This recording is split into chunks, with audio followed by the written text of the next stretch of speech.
जिस वक्त बहुत से मुख्तलिफ मुल्कों में पाकिस्तानी कम्युनिटी टीवी पे ये मैच देख रही थी, अमेरिका में रहने वाले पाकिस्तानी भी पीछे नहीं थे।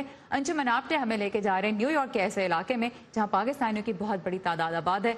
आइए देखते हैं कि उन्होंने मैच से पहले और बाद में क्या कहा अंजुमन आपटे से। न्यूयॉर्क सिटी के इलाके ब्रुकलिन के एक हिस्से में पाकिस्तान से ताल्लुक रखने वालों की बड़ी तादाद बसती है।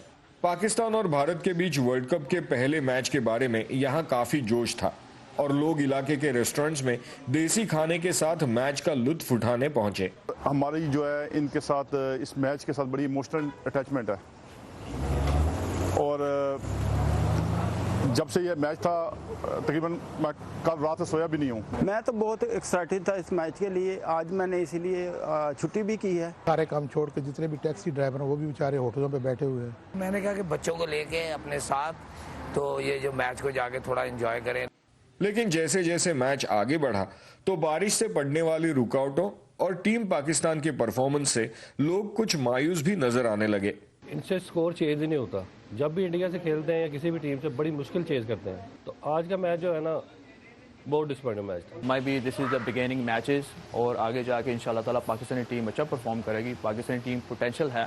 लेकिन बहुत से लोगों के ख्याल में इस मैच की अहमियत सिर्फ हार जीत के तराजू में नहीं तोली जा सकती। ये जो खेल है ये भी हमारे दोनों मुल्कों को करीब लाने का एक जरिया होता है। इससे मोहब्बत बढ़ती है, भाईचारा बढ़ता है। इंडिया और पाकिस्तान के मैच को लेके मुझे तो बहुत ही अच्छा लगा और मैं तो इंडियन अगर जीत जाते हैं तो उनको भी मुबारकबाद देता हूं, अगर पाकिस्तानी जीत जाते हैं पाकिस्तानियों को मुबारकबाद देता हूं, क्योंकि देखने वाली ये चीज़ होती है कि ये एक स्पोर्ट्समैन स्पिरिट है। यहाँ आने वाले चाहते हैं कि टीम पाकिस्तान अपने परफॉर्मेंस को बेहतर करे ताकि फैंस को अच्छी क्रिकेट देखने को मिले। Anshuman Apte, voice of America, New York. और जिस वक्त पाकिस्तान की कौमी टीम इंग्लैंड में भारत का मुकाबला कर रही थी, उस वक्त पाकिस्तान की एंटरटेनमेंट इंडस्ट्री के कुछ सितारे अमेरिका में क्रिकेट खेलने पहुंचे थे। अमेरिकी रियासत टेक्सास के शहर ह्यूस्टन में पाकिस्तानी शोबिज़ 11 और ह्यूस्टन 11 के माबैन मैच का इनेकाद किया गया, जिसे देखने के लिए स्टेडियम में तमाशाई बड़ी तादाद में मौजूद थे।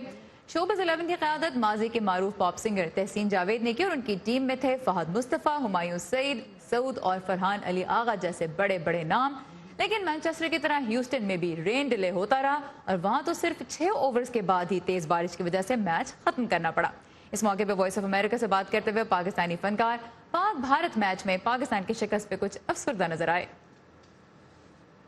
बच्चे, बूढ़े, जवान, सबके दिलों की धड़कन होती है, खास तौर पे जब पाकिस्तान और इंडिया का मैच होता है। तो आपसी कोई इख्तलाफात हों, कोई ऐसी बात हो जो डिसएग्रीमेंट पैदा करे, उन सबको भुलाकर एज ए टीम फोकस करना चाहिए, क्योंकि टीम ही जीतती है, इंडिविजुअल कभी नहीं जीतता। अभी तक हम टीम नहीं बन सकी। पाकिस्तान की जो टीम होती है इंशाल्लाह होपफुली आने वाले वक्त में बन जाएगी एक टीम। और जहाँ तक मैच का ताल्लुक है तो क्रिकेट में तो ऐसा होता है, हार एक ने तो हारना था और बारिश हो गई, लेकिन मेरे ख्याल से 200 जो भी स्कोर किया था पाकिस्तान ने, नॉट बैड। क्रिकेट हम पाकिस्तान में तो बहुत खेलते रहते हैं, लेकिन इस तरह यहाँ पे सारी शोबिज़ की टीम आई है, मोइन खान अकेडमी के जितने एक्टर्स हैं वो सब आए हैं, तो एक अलग फ़न है ये। और यहाँ पे सबसे बड़ी बात है कि आपको सारे पाकिस्तानी जो हमारे भाई हैं उन सबसे मिलने का मौका मिल रहा है। सब लोग काफ़ी प्यार दे रहे हैं, आप देख सकते हैं। दे आर सो हैप्पी, हम भी बहुत खुश हैं। क्रिकेट का सीज़न चल रहा है और हमारी क्रिकेट बर्बाद हो गई है बारिश की वजह से unfortunately, but the people of Houston are here और मैं बहुत खुश हूँ कि इतने सारे लोग आए हमसे मिलने के लिए। नहीं हो पाया मैच, लेकिन उम्मीद करते हैं नेक्स्ट टाइम इंशाल्लाह आएंगे। Thank you so much Houston, God bless you all, बहुत खुश रहिए। तो ह्यूस्टन के पाकिस्तानियों को तो कुछ एक्साइटिंग एंटरटेनमेंट मिल गई, लेकिन ओवरऑल जो पाकिस्तान के क्रिकेट के फैंस हैं अमेरिका में जो रह रहे हैं, जैसे हमने पहले भी जिक्र किया, उनकी ख्वाहिश यही है कि जो अगले मैचेस हैं उनमें पाकिस्तान की टीम अच्छी कारकर्दगी दिखाए। कप नहीं भी लेके आ सकते, लेकिन कम से कम कुछ यादगार लम्हे जरूर अपने फैंस को दे सकें। ताज़ा तरीन खबरें, अहम वाक़यात, ऑडियो वीडियो रिपोर्ट्स और तज्ज़िये देखने, सुनने और पढ़ने के लिए डाउनलोड कीजिए VOA उर्दू की नई ऐप। खबरें अब हर वक्त आपकी मुट्ठी में। और अब मिलते हैं अमेरिका में रहने वाली एक बहुत ही इंस्पायरिंग पाकिस्तानी खातून से। अमेरिका में ऐसी लाखों खवातीन हैं जो शौहर से अलहदगी या तलाक के बाद अपने बच्चों को तन्हा पालती हैं। इनमें से बेशतर खवातीन तारिकीन वतन हैं और ये उनके लिए मदद की तलाश को बहुत मुश्किल बना देता है। नुखबत मलिक आज हमें मिलवा रही हैं रोजीना मलिक से, जो तकरीबन 20 साल पहले शादी करके पाकिस्तान से अमेरिका आए, लेकिन बच्ची की पैदाइश के 1.5 साल बाद ही शौहर ने उन्हें बेसहारा छोड़ दिया। روزینہ آج نہ صرف اپنے پاؤں پہ کھڑی ہیں بلکہ دوسروں کے لیے بھی ایک مثال بن چکی ہیں. آئیے دیکھتے ہیں ان کی کہانی. ایک وقت تھا جب روزینہ ملک کو پشتو کے علاوہ کوئی زبان نہیں آتی تھی.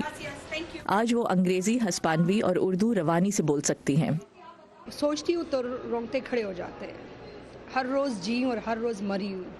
سڑک پہ چھوڑا تھا اس نے مجھے ایک بچی کے ساتھ. یہاں پہ میرا کوئی بھی نہیں تھا.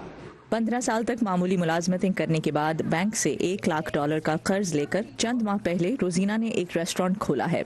یہ مکئی کی روٹی. وہ یوٹیوب سے میکسیکن کھانا بنانا سیکھتی ہیں لیکن اس میں حلال اشیاء استعمال کرتی ہیں. ان کا یہ کھانا مسلم اور غیر مسلم افراد میں یکساں مقبول ہے.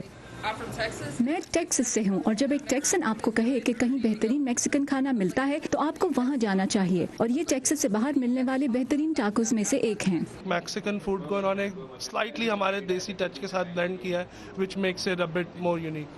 روزینہ آج اپنی زندگی سے مطمئن ہے، لیکن ان جیسی لاکھوں خواتین امریکہ میں شوہر سے علیحدگی کے بعد اپنے پاؤں پر کھڑا ہونے کی کوشش کر رہی ہیں. امریکہ میں سنگل پیرنٹس میں خواتین کی اکثریت ہے اور امریکی محکمہ مردم شماری کے مطابق ان میں سے نصف خواتین طلاق یافتہ ہیں اور اکیلے اپنے بچوں کی دیکھ بھال کرتی ہیں. روزینہ اس لحاظ سے خوش قسمت ہیں کہ طلاق کی قانونی کارروائی کے لیے امریکہ میں ایک وکیل نے انہیں مفت خدمات مہیا کی. فیسلٹیز مجھے اتنی ملی ہے، مجھے تو لگتا ہے اس سے اچھی جگہ دنیا میں نہیں ہے. پاکستان سے مجھے بہت محبت ہے مگر میں امریکہ سے بہت پیار کرتی ہوں. روزینہ کہتی ہیں کہ امریکہ سے محبت کے باوجود انہوں نے اپنی بیٹی کی تربیت میں پاکستانی ہونے کا عنصر ہمیشہ مد نظر رکھا ہے.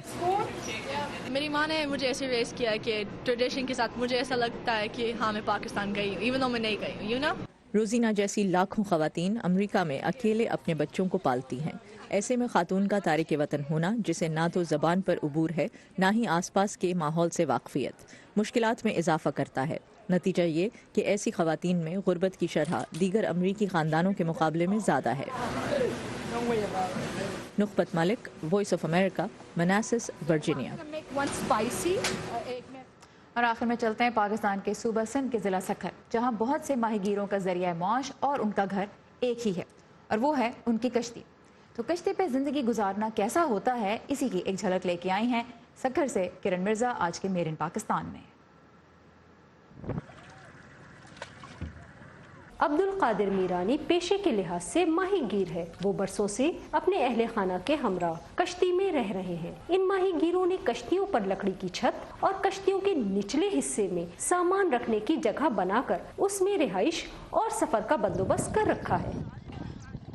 ہم کشتی میں رہتے، جب بارش آتی ہے پھر شہر سے کلی لے کے آئے، اوپر سے لگاتے، 1 دن 2 دن 5 دن چلتے، پھر یہ بارش ہم تو مجبور ہے رات کو جار پانی میں لگاتے، پھر جب مچھلی مرتی ہے تو شہر میں بھیج کے ہم خرچہ لیتے. کشتیوں میں رہنے والے ان ماہی گیر خاندانوں کا گزر بسر مچھلی کی فروخت کے علاوہ 150 کلومیٹر زمینوں پر کھیتی باڑی سے ہوتا ہے. الیکشن کے ٹائم میں یہ ووٹر لسٹ میں لا کے لے کے آتے ہیں، لیکن یہ غربت کے لکیر سے میں نہیں نکلتے ہیں. ووٹر لسٹوں میں یہ آ جاتے ہیں، سارے دن یہ محنت مزدوری کرتے ہیں، ایک مزدوری 200 سے 150 یہی کماتے ہیں. آج کے مہنگائی کے دور میں ان کا وہی فاقوں پہ گزارا ہے. عبد القادر اور اس جیسے لاتعداد ماہی گیروں کے بچے تعلیم حاصل کر کے بہتر زندگی گزارنا چاہتے ہیں، مگر کشتی میں رہتے ہوئے انہیں یہ خواب پورا ہوتا نہیں دکھائی دیتا. ہم کلاس میں 4 میں پڑھتے ہیں، ہمارے پاس گھر نہیں ہے، ہم کشتی میں رہتے ہیں، کتاب گیلے ہو جاتی ہے، ہمارے پاس لائٹ نہیں ہے، ہم رات پر پڑھائی نہیں کر سکتے. میں بڑے ہو کر فوجی بننا چاہتی ہوں. میری خواہش یہ ہے تو جو بچے ہماری پڑھائی کرتے تو کوئی ڈاکٹر بنے، کوئی آفیسر بنے، کوئی تعلیم کرے، کوئی ڈگری ملے. ہم تو یہ چاہتے ہیں. ہم جب بوڑھے ہو جائے گے تو یہ ہمارے کام میں بچے آئے گے. پاکستان میں کئی حکومتیں آئیں اور گئیں، لیکن اب تک کسی نے ان ماہی گیروں سے کیے گئے وعدوں کو پورا نہ کیا، جس کی وجہ سے کئی سو خاندان قسم پرسی کی زندگی گزار رہے ہیں. Kiran Mirza, voice of America, Sukkur. اسی کے ساتھ ختم ہوتا ہے آج کا ویو 360. فیڈ بیک کے لیے آئیے facebook.com/VOA اردو کے پیج پر. تازہ ترین خبریں آپ کو ملیں گی urduvoa.com پر. سارا زمان کو اجازت دیجیے. خدا حافظ.